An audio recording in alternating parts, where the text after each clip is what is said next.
In this episode, we're gonna show you all the work we did to prepare the house for the next phase. The first thing that we needed to do was to install all the stones that go below the windows and the doors. We were considering a white Tassos marble for a while, but it was coming from Italy and it did not make much sense. So after a few weeks of research, we found this beautiful Capri limestone that we ordered directly from the quarry in Spain. We ordered some very big pieces, around 95 kilograms each, but it was the very first time that I have installed stones in my life. So I decided to start by installing the smaller door thresholds. Before I start installing the stones, I need to fix this edge. As you can see, this edge over there, it's not very good looking. So I'm gonna be fixing it with this blade in the multi-tool, and if it gets too serious with this one, and then I'm gonna be sanding it.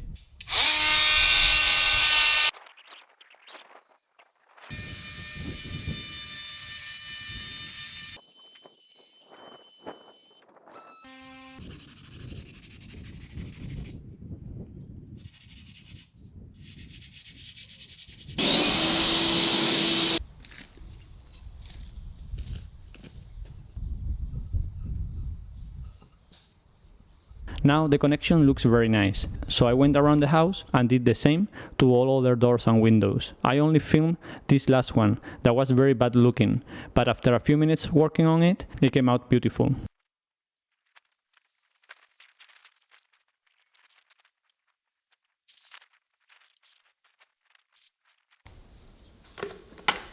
Alright, with all the edges fixed, it was time to start gluing the stones. So I prepared the mix and headed to the first door.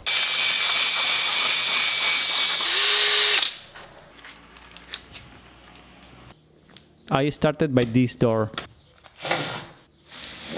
which will be the workshop's door, mainly because it's the less important one in the whole house. So if I was going to make a mistake and learn something new, it was better to start here than elsewhere. Basically, to glue stones, I ordered a special cement that glues to the waterproofing membrane that I installed in the previous episode. Then I applied a layer around 6 to 8 millimeters thick and spread it with this special tool that has teeth calibrated to the exact thickness that you need. I was all focused doing this job with my headphones with music, and Aspen came by surprise and scared the hell out of me.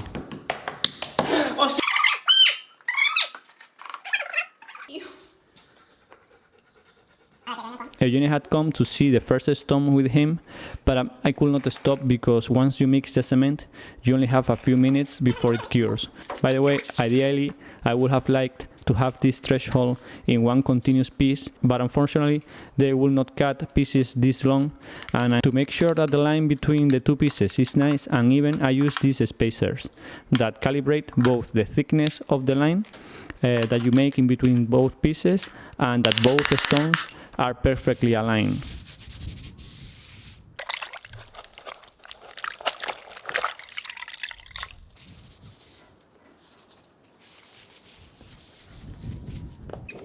Alright, next day I continued installing more pieces.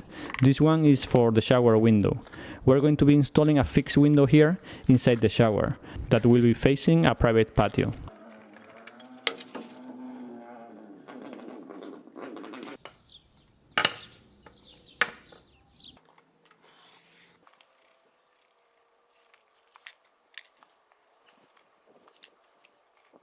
Now I moved to the entry door and did the same. As you can see, the stone is much larger than the support that is underneath it. So I installed a provisional L angle glued to the foundation to hold the stone while the cement cures. That way the stone will not fall forward. Later on I will reinforce this connection so we can step on it without worrying about breaking the stone. We are light people and I don't think we will break it, but you never know if a sturdy friend might come over to visit the house. Alright, while all the thresholds were drying, I felt confident enough to tackle the big guys. This one was 84 kilograms, around 185 pounds. This second one was 78 kilograms, 172 pounds. And this huge third one was 93 kilograms, around 206 pounds. fuerza, no hay mucha posibilidad de parar. Habría que... God bless. We started with the 84 kilograms one, and the plan was to rest it on top of the 2 strips of insulation that we just placed. Then lift it and set it in place more or less.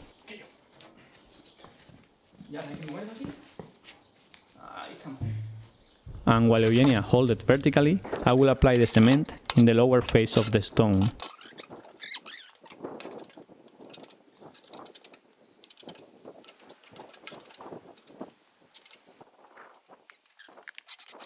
And then I will apply another layer of cement to the floor. For big panels like the ones that we are installing, you need to be double gluing, which basically means that what I just said. You need to apply a layer of glue to both the stone face and to the floor. And then once the cement was applied, we very carefully lower it, trying to not to break anything. Mete la mano ahí. Espera. Suelta lenta. Poquito a poco. Mete los de mano un poquito más para adelante. Ahí está. Since all the pieces needed to align, we used this red cord to make sure that the front of the step was perfectly parallel to the line of the facade. We will check for alignment and then make small adjustments until the first piece was installed.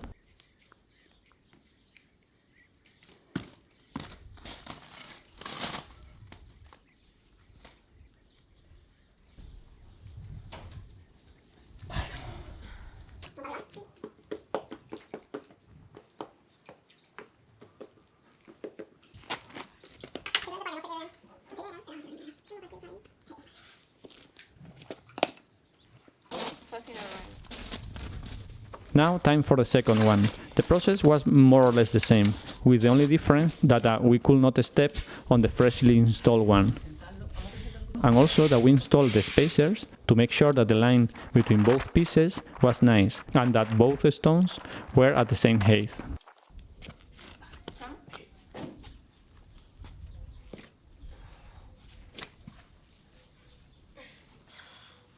Vamos a traerlo un poquito para la derecha. Ahí. Ahí, ya está. ¿Suelta los dedos?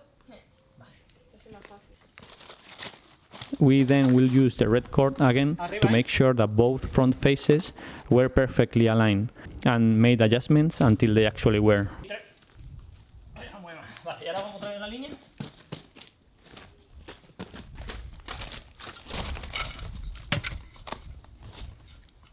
It looked very good, but just to double check, I brought this aluminum ruler that is perfectly flat. Está buenísimo, piche. Vale.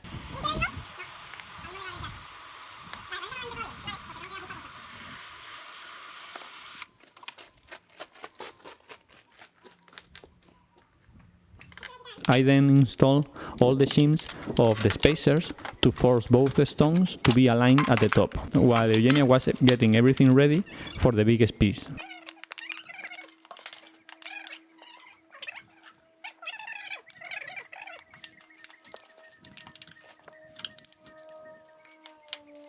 It was the turn of the 93 kilograms one. Lifting 93 kilograms with your wife when she weighs less than half of that is not a small task, especially for her. Espera. Vamos a ver.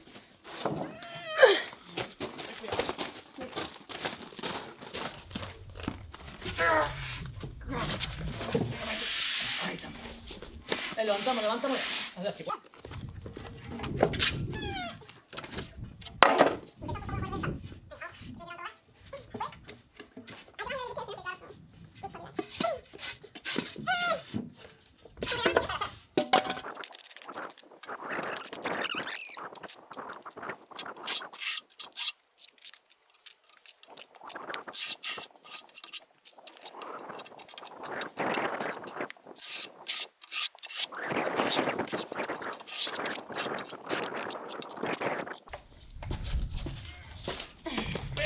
Espera, que se ha metido este.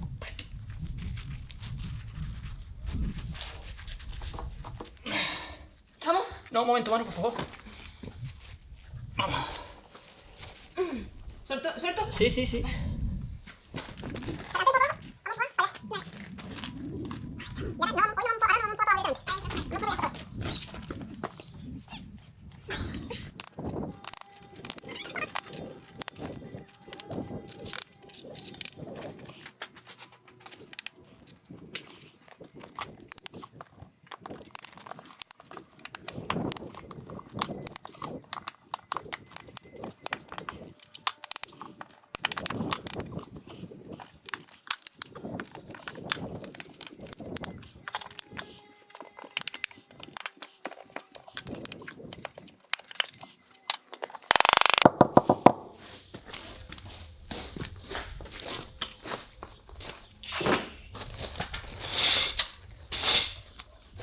Next day, since I wanted to leave some time for the cement to cure completely, I started installing the reinforcement for the threshold, the one that I was talking about earlier. It is basically a continuous 2 millimeters thick steel L angle that will be glued to the stone and also glued and screwed to the concrete foundation.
Alright guys, I'm getting ready to go to Lisbon. I'm gonna go to meet with a factory that is going to be making an aluminum cover piece for this door. This is the main door of the house, so we access in this direction and we will turn around and open the door. I would like to have a cover space on top, so in case that it rains and things like that, you are not like getting wet while opening the door.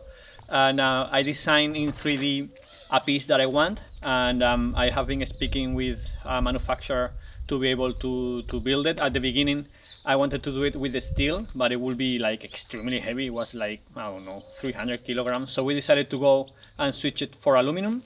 And the idea is just to bend a piece and screw it now to the structure of the house before we install the exterior insulation, because the exterior insulation will increase the facade like 10 centimeters. We're doing what it's called ethics, which is a piece of insulation that goes on top of the exterior wall and then is finished in white or whatever color you want with a mesh and cement.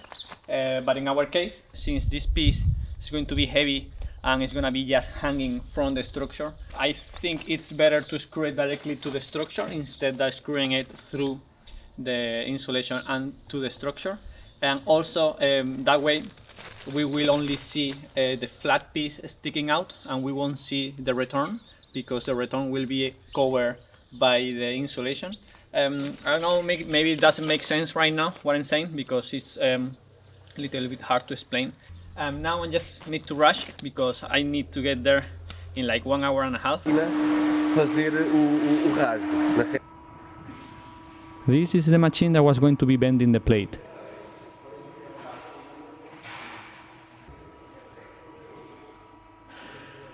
They may normally make much smaller profiles. But in our case, this was the piece that they were going to be bending, which was the record of their factory.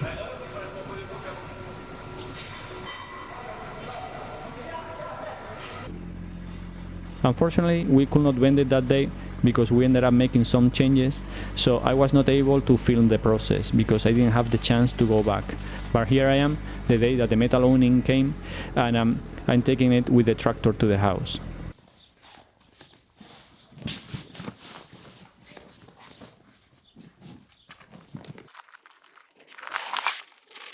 Back to the building site, the next step was to finish all the connections between the stones. First was to remove the spacers. They say that they break off hitting it with a hammer.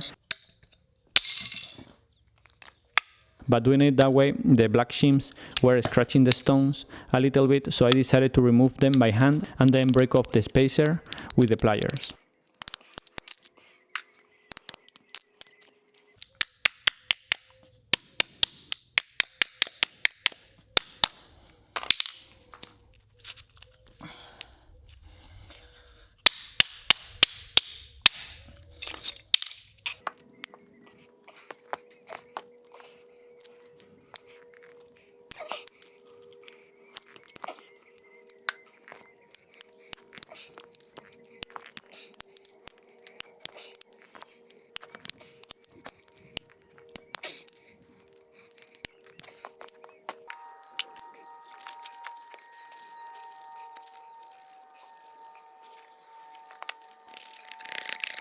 After that, I saw that some of the cement was filling the line, so I removed it with the multi-tool.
Alright, and it says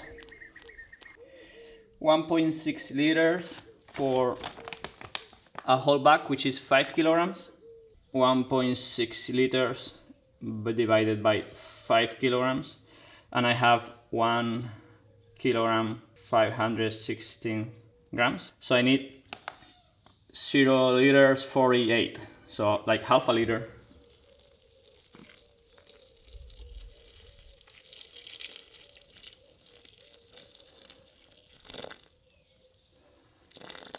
That's 43.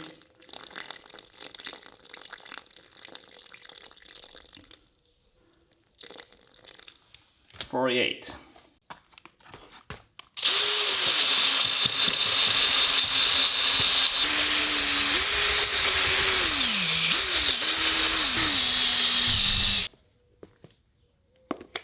I did a few tests until I found the color that worked the best for our stone and settled for this off-white. That once it dried, it was almost the same color as the actual stone.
With the holiday season here, the question I get asked the most is, Pepe, what tool would you buy first if you were going to attempt this house build all over again?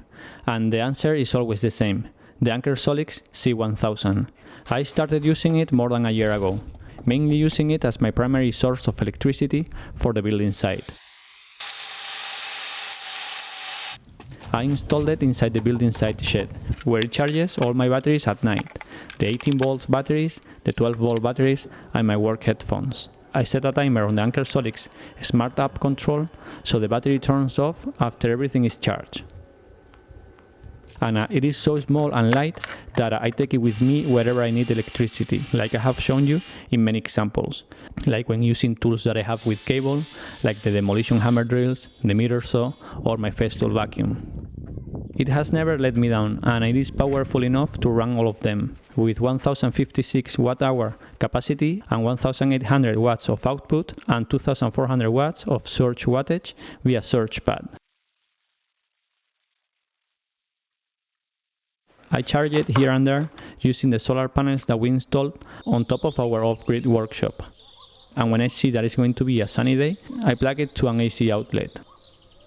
And it charges really fast, to 100 in only 58 minutes with the ultra-fast charge. And then I use the stored energy at night and during cloudy days.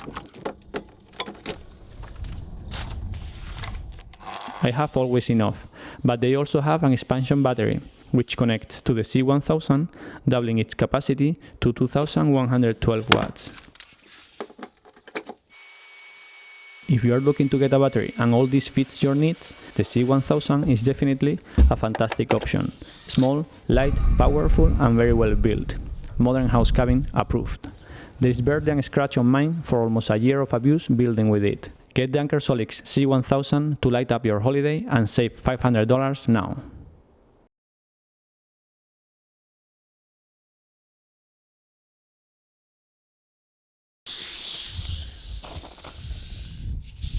I installed this XPS insulation that will go underneath the windows behind the scenes. And now I needed to trim the magox board so it would be flush to the facade.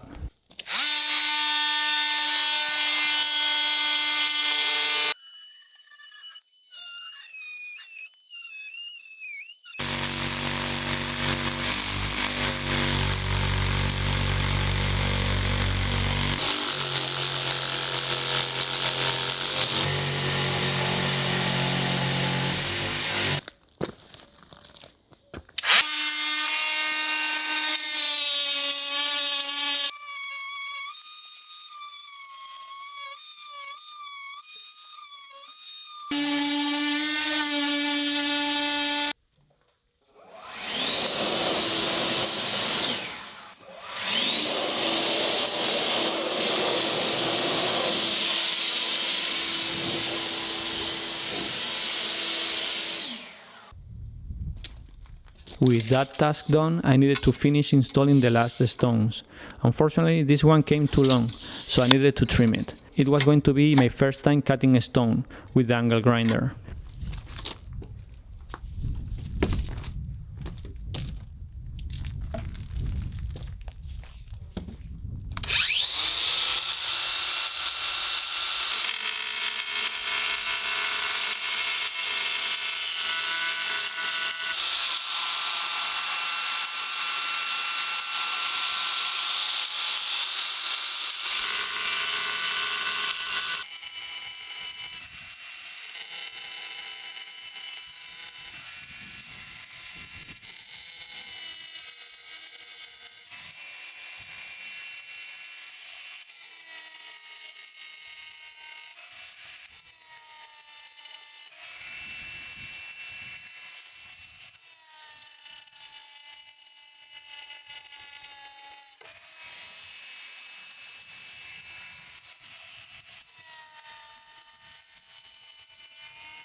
With all the pieces presented and ready to be glued, it was time to get it all finished.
I was planning on leaving the stones like this exposed during the rest of the build, but unfortunately I quickly realized that the birds were pooping on them and that the stain of their poop was very hard to remove.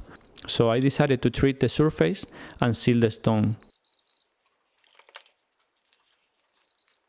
I am using this sealer. It does not add any color to the stones and it has a natural finish once it dries.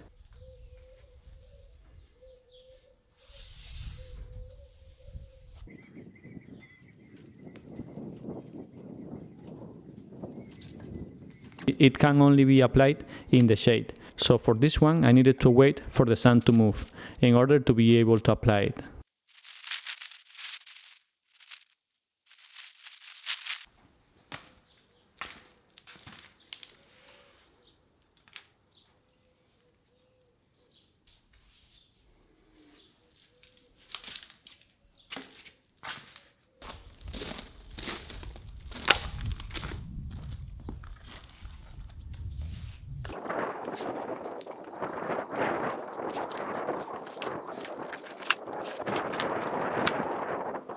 This was looking quite good, don't you think?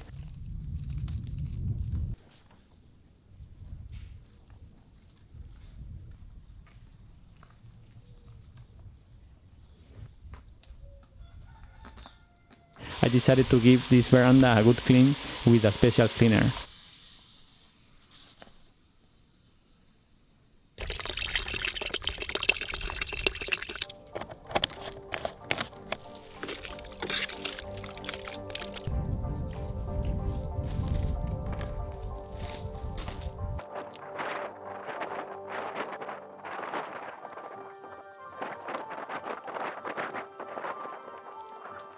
I scrubbed the whole thing with a sponge.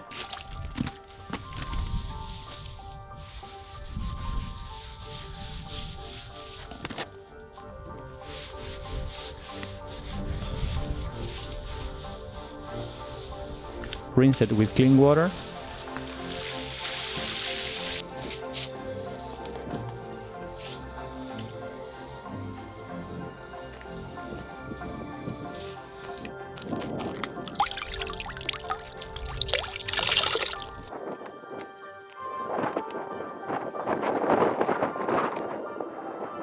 And finish it off by sealing it with a couple of coats of the same sealer.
Hola.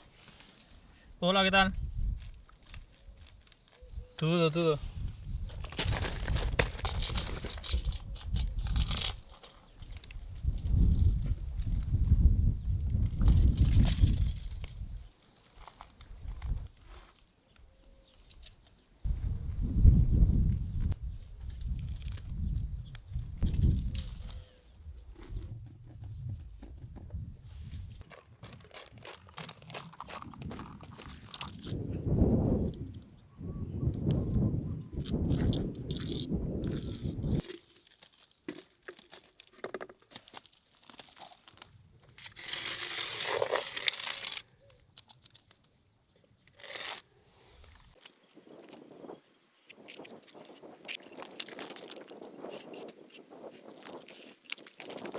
Alright guys, yesterday I was able to mark the whole thing and start cutting insulation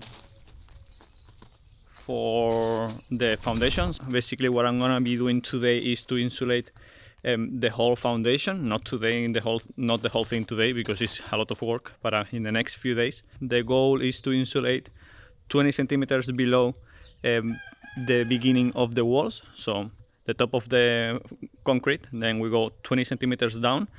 I drew the line there, and then I'm gonna insulate from there all the way to the ground. That way the concrete foundation, as you remember, we insulated the bottom, we also insulated the inside, and now we're gonna be insulating the outside. That way the whole thing is completely insulated. We make sure that we don't have any contact with the ground, because as you can see, this is the step here.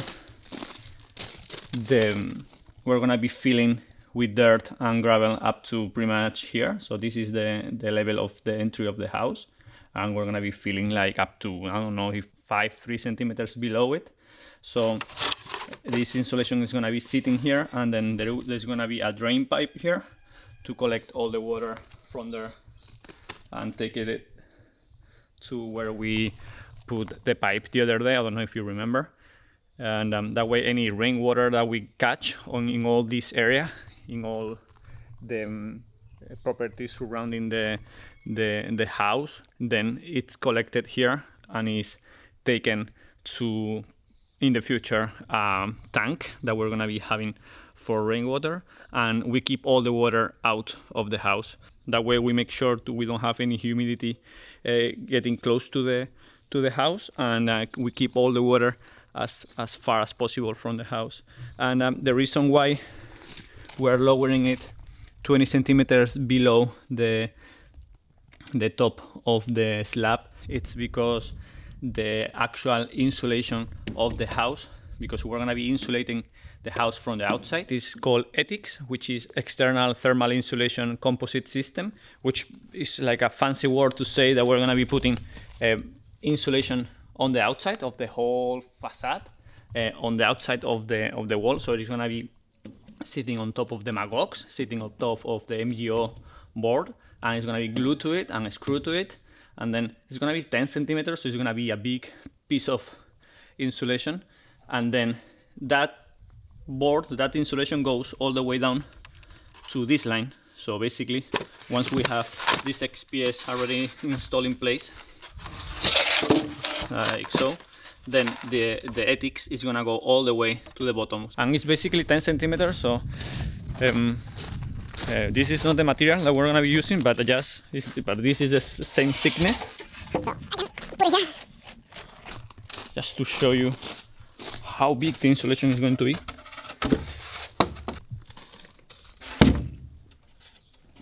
Whole house is going to be insulated with this thickness.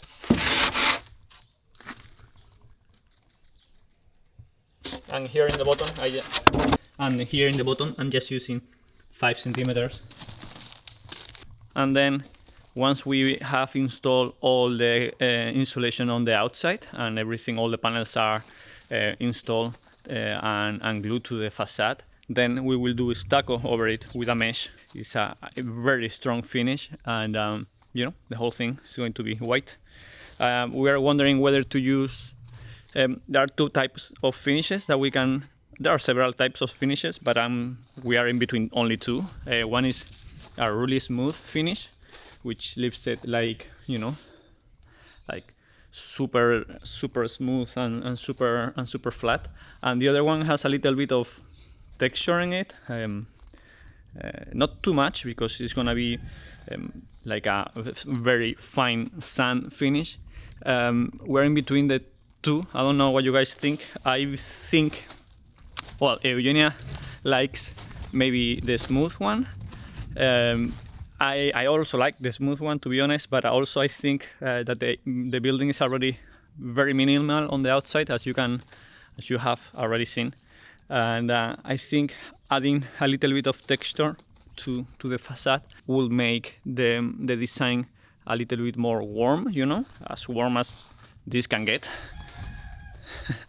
Because as you can see, it's extremely minimal, which is something that we both love. But I think we might benefit from a little bit of texture, and also if there are some mistakes when applying the stucco, and you know it's not 100% even. If you have some texture, then you can hide some of the mistakes. You know, that's why it's so popular to use a lot of textures on the facades, because when you don't have a straight facade, or it's not like a perfect plane, then you can hide the mistakes. And if we use a smooth finish, then every little ondulation on every little mistake will show up very easily. So I think we might go for a little bit of texture, but let me know what you guys think. I'm always interested in knowing what you guys think. All right, I'm gonna go to work.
Alright, we were running out of time before the guys that were going to come help us install the exterior insulation arrived, and I needed to install all the insulated copper lines and the communication cables of the AC units. We are not sure if we are gonna need to install the AC units in the end, but just in case, I wanted to leave the pre-installation ready to avoid having to break walls and make a mess in the future if we ever feel the need to install them.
After a few days of very hard work, even during the night, and a few injuries from overusing my legs, going up and down that damn ladder the whole day, the only thing that we had left was to cover this trench to finish the job before the insulation guys started their work.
Móntate en el tractor por si se va para abajo.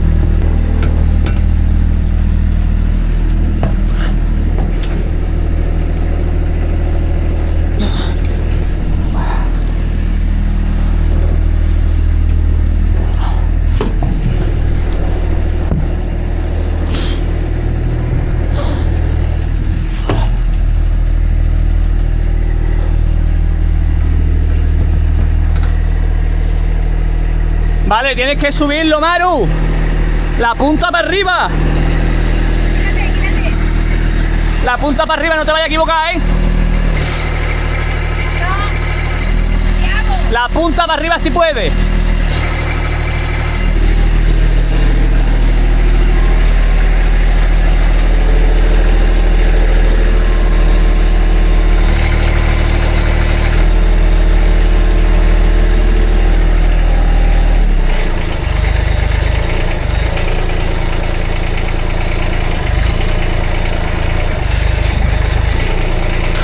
Se nos va a caer.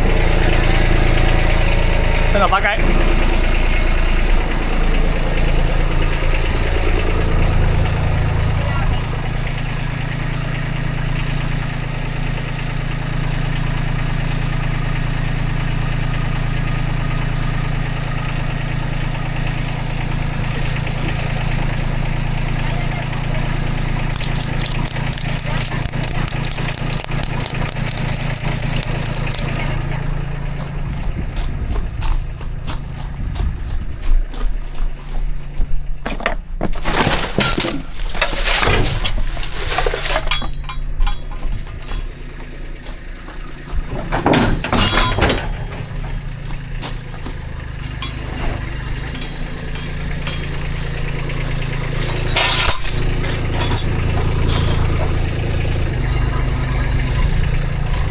Dale, que está bien.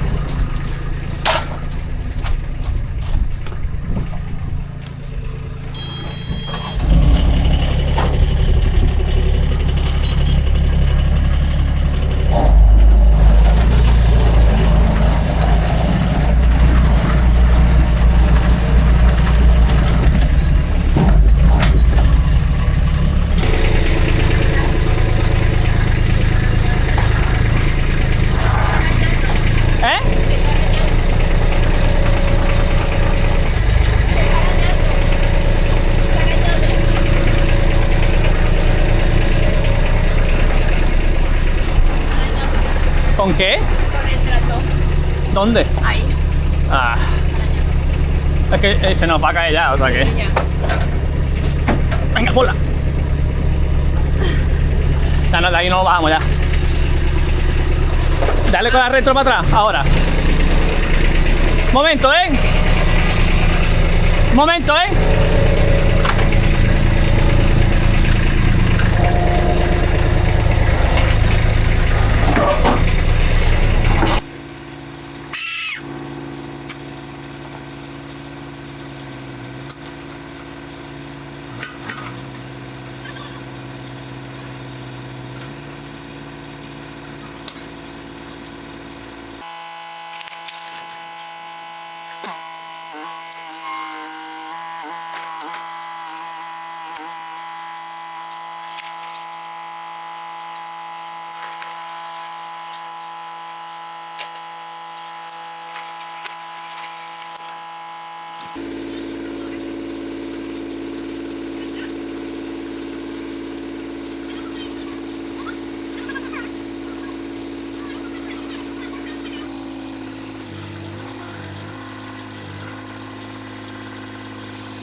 All right, that was not our finest moment.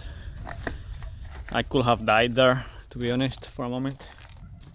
Luckily, I was able to put the strap quickly enough before this metal plate went down. I think after seeing the footage and speaking to Eugenia, because I don't know, you are doing so many things that you don't know what's going on in the moment. But the tractor just left us completely exposed. I mean, it was able to lift it with no problem. Like sometimes if it's too heavy, you can feel it, but it wasn't heavy at all. At least I know it's heavy.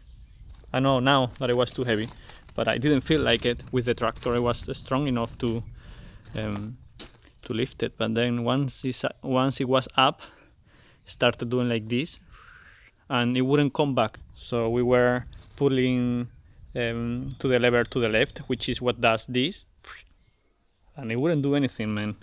And you just kept going down and down and down, further down, and it was gonna fall. So I went very quickly and strapped it again. I removed the strap because the idea was to lift it and sit it on top of the wooden boards that I installed, so the tractor wouldn't have all the load. The load would have been spread on the wooden boards and the tractor, so it would have been good enough.